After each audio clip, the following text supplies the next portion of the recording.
বাবা, বাবা, আপনি এখান থেকে কোনো সেনাকে যেতে দেখেছেন? হ্যাঁ, মনে হচ্ছে কোনো রাজা স্ত্রীলোককে হরণ করেছে। স্ত্রীর হরণ? ওই বেচারি ভীষণ কাঁদছে। কত দূর যেতে পারে? তা ক্রোশখানেক হবে।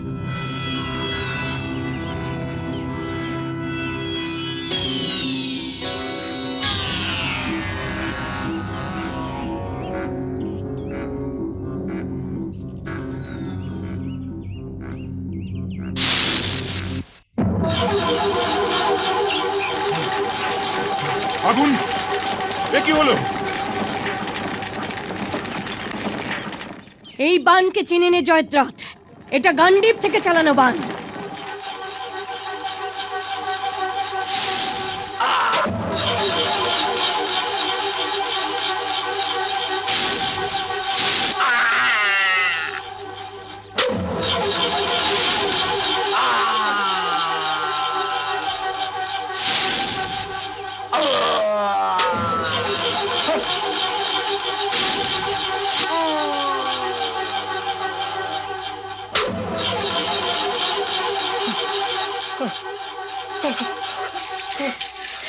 পালাচ্ছিস কোথায় কাপুরুষ?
ভ্রাতাশ্রী, ভ্রাতাশ্রী, ভ্রাতাশ্রী, একে ছেড়ে দিন, ছেড়ে দিন একে।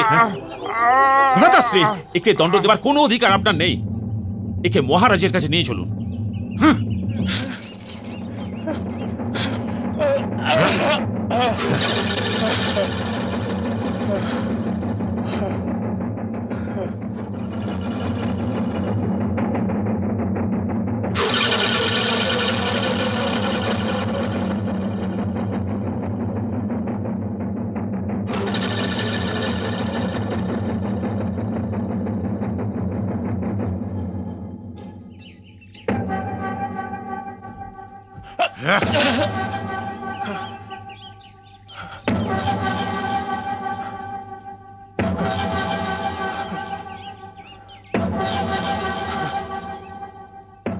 এ কি প্রিয় ভীম? এটা আশ্চর্য হওয়ার সময় নয় মহারাজ। একে মৃত্যুদণ্ড দিন। ও পাঞ্চালীকে হরণ করা অপরাধ করেছে। প্রিয় অনুজ, আমি ওকে মৃত্যুদণ্ড দিতে পারবো না। কেন দিতে পারবেন না? ন্যায় কি ওকে মৃত্যুদণ্ড দেওয়ার দাবি করছে না মহারাজ? ও আমাদের ভগিনী দুঃশলার স্বামী হয় প্রিয় অর্জুন।